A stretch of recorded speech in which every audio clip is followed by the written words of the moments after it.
Hello and welcome to another Raggy's beer review. So tonight we're going over to Eyam Brewery for their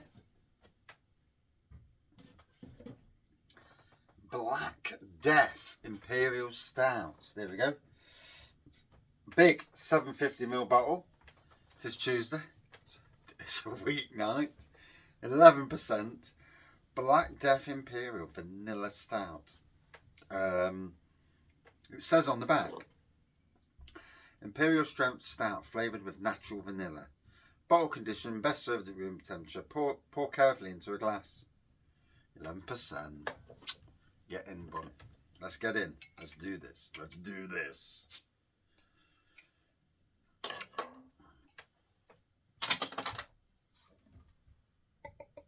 Little pop of smoke there when I first poured it. So I got this from Cromford Mills shop over in Matlock, Bath or Matlock, I'm not sure which is which. So Eyam are based in Hucklow, that's how you pronounce it. Unit 4, Cartilage House, Business Centre, Great Hucklow, SK178RG. Sales at eyambrewery.com. So here we go. I can smell the vanilla on the nose. I assume they use vanilla pods. Big black pour, literally no head at all. Dissipated really quickly. 10 quid for the bottle. 750ml. So, you know, when you look at what some breweries are selling their impies for, it's a fair price. Yeah, 11%. Big booziness on this, because you can tell it's boozy. Chocolate vanilla on the nose.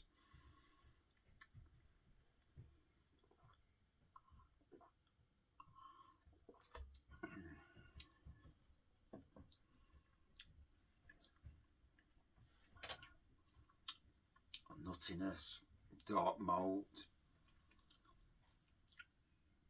I've also got the plum porter that's the same size. I had a weekend where I treated myself. Don't treat myself very often these days. Work like a swine. Do silly hours at work for appreciation. Well, there's a slight bone of contention there. But in any case, I've had some Eyam Brewery beers before. They're chocolate bubonic. I'm not sure if I know I got some from Cromford Mills. I may have got some from Adventure Beer if Adventure Beer stocked them. I can't remember if they did or didn't. I know they stocked Collifobble Brewery, but whether they did them as well, I'm not sure. It's great to have these beers on the channel, obviously. They are adorning the beer wall tonight. I've got to move stock around. I've got quite the amount of beers to go on the beer wall, so it's a good time. It's a good time for me. Freshens the beer all up, because I'm like most people. You know, when you're drinking the same beers or similar beers, it can get a bit boring. And also, I like to try different breweries. So I've been struggling a bit recently because I literally had loads from similar sort of breweries. So it's nice to, you know, get back out there and do some other different beer reviews. And again, non-supermarket beer review. I have not touched supermarket beers. Bar doing a bit of a trek into, I did actually get to Tesco, so I will say, yeah, I got 4 from Tesco's, didn't I? But I haven't really been doing too much on the old supermarket beer front.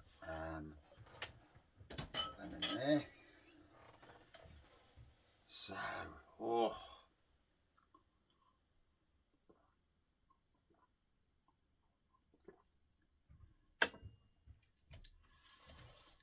I've had nothing to eat all day as well. Bar some digestives. Couldn't get anywhere near the kitchen today because we had a wedding on, so Yeah, not the greatest today's in that respect. Too many people around as well. I'm not big on lots of people.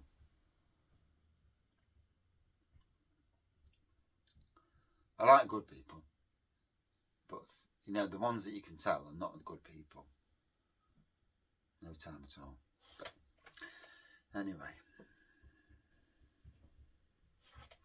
the good thing is there are a lot of great people in the world. It balances it out rather nicely.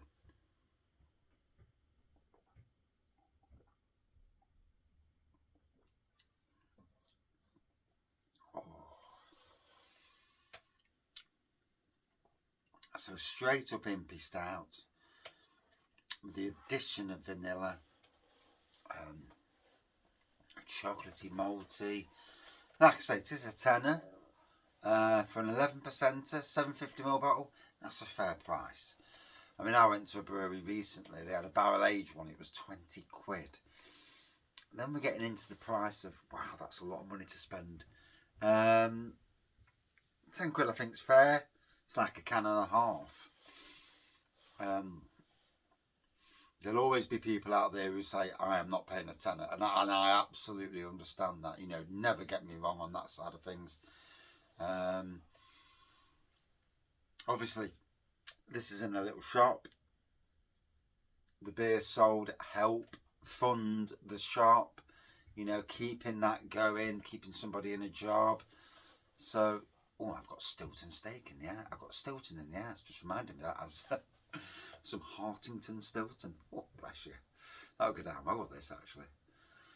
I must eat it rather quickly, actually, before it goes out of date, and I'd kick myself if I didn't eat it.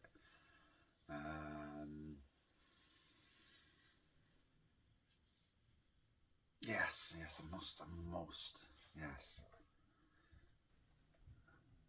Literally been back 2 days already, so yeah, I must do that. So like I say, it's going down well, you know, it's nice, it's very boozy on the nose to begin with. I'm letting it breathe, as you always should do with beer. Let it breathe. You know, wear shorts, let them breathe. Like I say, I don't know anything about Eyam Brewery. Not a brewery that's local to me. I assume it's Derbyshire Brewery, even though it's got an SK postcode. What the hell's SK? No idea. And I could just do this, so which would be the easiest way of doing it, wouldn't it?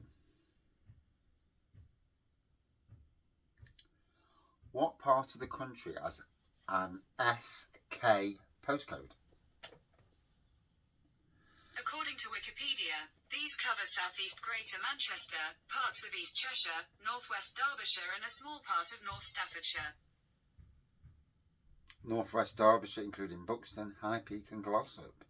And a small part of North Staffordshire, so a big area then. I assume it's in the High Peak. Being in that shop as well. Like I say, don't know. So anybody from Eyam Brewery watching who thinks it's in the High Peak, yeah, I assume that being at Cromford Mills, Cromford Mills shop. If you ever go to Matlock Bath, Cromford Mills, you have to pay a quid for parking for 2 hours. You go in, loads of shops and eateries there to go in. The actual shop itself has got loads of different beers. £4, I think it was £3.95 each, or free for £12.25. Don't quote me 100%, but yeah. And then these bad boys, this bad boy and the other bad boy, was a tenner each. But I think a tenner's a fair price. If that was in supermarkets at 11%, I think it won't be far off a tenner, if not a tenner anyway.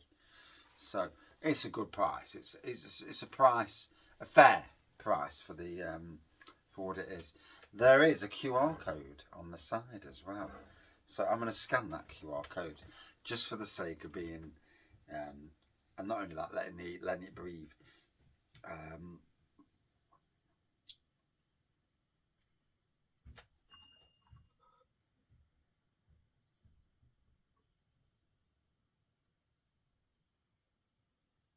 Not that my phone is picking it up.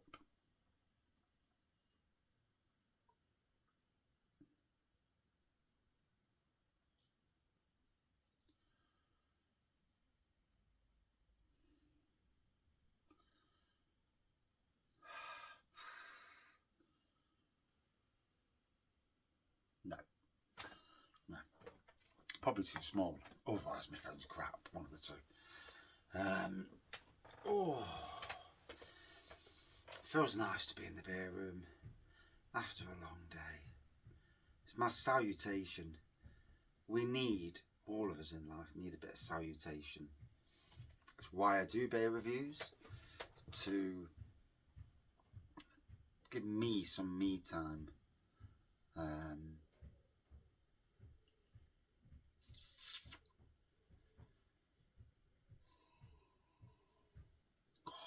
It's got a lovely nose on this.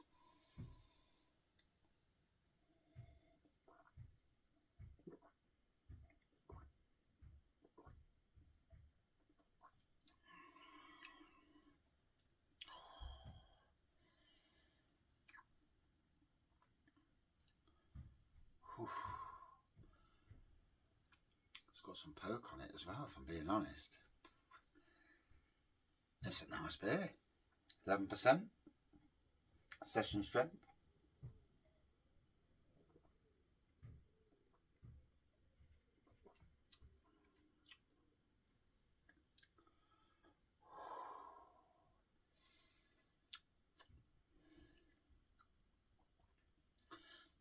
That's going down lovely. Really is. More or less a straight up Imperial Stout. With the hint, a touch of vanilla. You know, chocolatey malts are there.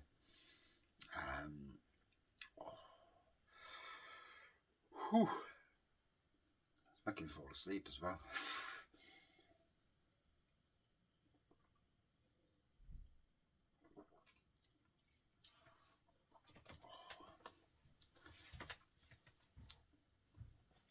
I call this a treat beer. Every now and again, we all need a bit of a treat. If you don't have a treat in life, you know, what's life about? You know, we work these days, and I don't know about everybody else out there in you know, work land. If you've retired, fair play. But for a lot of people who work, we seem to be working longer, harder, just to get the bills paid. And then we see the rich, you know, not paying taxes or anything because they can get away with it with their craftiness. And it's funny because I know a couple of people who are quite rich now, really, and they, like a lot of other rich people, they play that system that is engineered to look after the very rich, and it's sad. And the balance in the world is so wrong, really.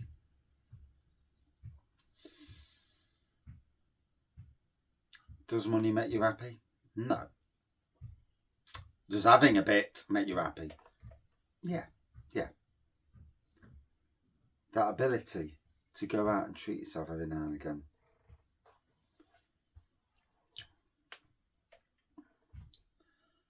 It's funny, when you come from a certain background, the having money is lovely. And I've had times in my life where I've had plenty of money coming in through various things, the internet mainly, and I was spending money willy-nilly. Nowadays, it's nowhere near as good as it used to be. Nowhere near. In fact, nothing on that side of things. But, you know, having to work really, really hard to get the money. But the job satisfaction is amazing, you know. I know, without any shadow of a doubt, that I do a fantastic job at work. I know, without any shadow of a doubt, I do a fantastic job of all the gardens that I look after. and because not only am I fast and the quality is absolutely amazing, that people want me to go back. And I tend not to, I like to look after old age pensioners' gardens because they're the ones who see the garden more and appreciate more. I tend not to go for people, I don't want to do somebody's garden who's able-bodied, unless I've been conned into it, but there's another set of things.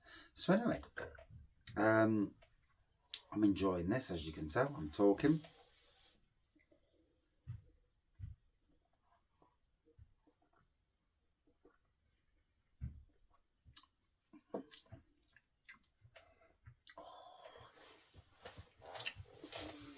Wow, and I can feel it on my head as well. I think that's the part of not having food. I can feel it. Whew, let's pour a bit more in then.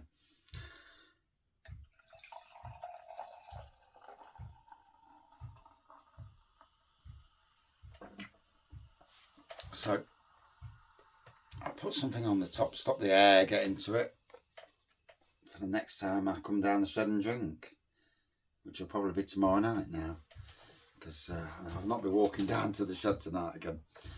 So there we go, and again the head's dissipated. It's like a beige head on there, but it's dissipated rather nicely. It's good to see a brewery doing these. It's got a date of 21st of the 10th, 25. I would have thought that for an 11% beer, it's quite a low date.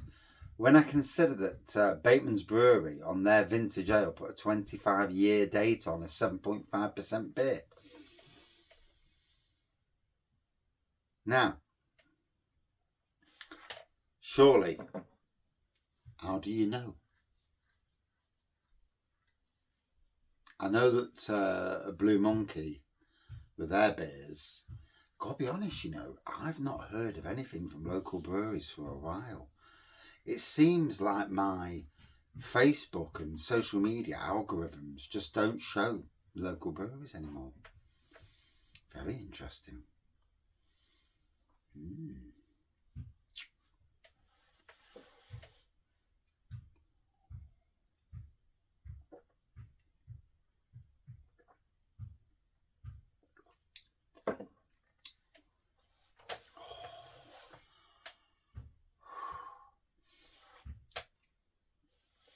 Wow, it's got some poke in it. It's a lovely, for me it's more of a straight up Imperial Stout with a touch of vanilla. The vanilla at the start was, you know, was more prominent. Now the vanilla is like soaked away and it's more or less straight up impy, but a nice impy.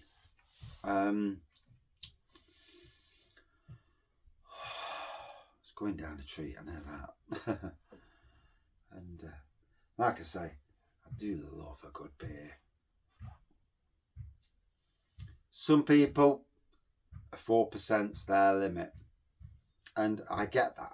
I do get it. We all drink, hopefully, to what we can cope with, and not above what we can cope with. And obviously, not too much.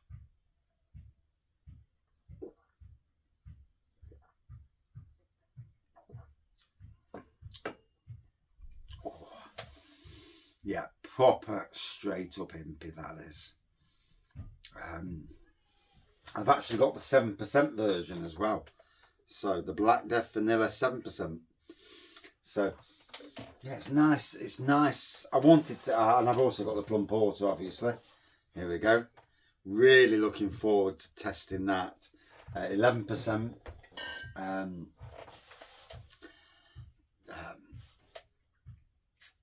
Yeah, looking forward to that on the channel.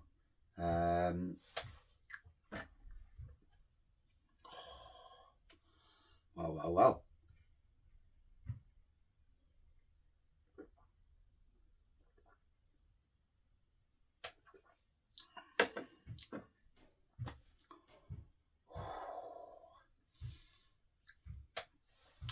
bloody hell.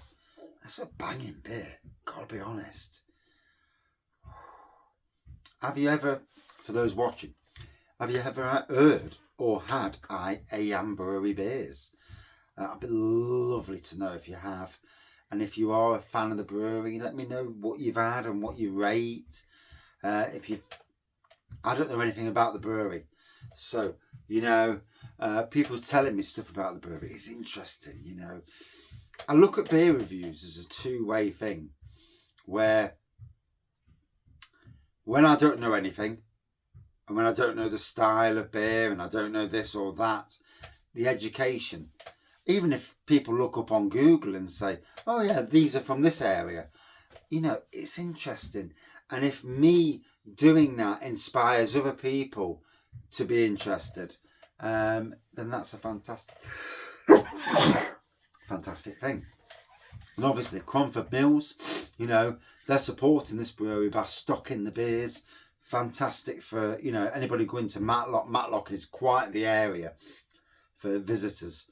And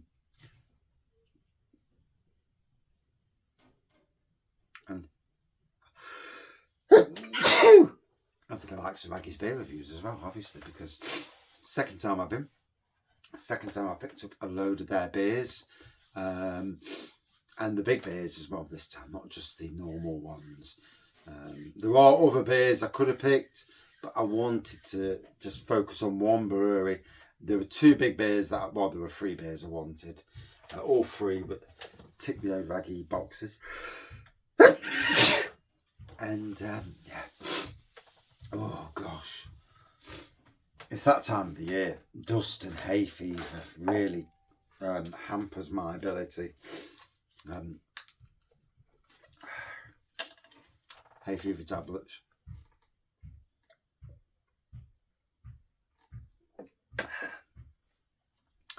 So, would I drink this again? Hell yes. Yeah, it's an absolute stunner. Top quality, 11% Imperial Stout, and it does wallop you. Wow, straight up impy with a touch of vanilla. Cheers.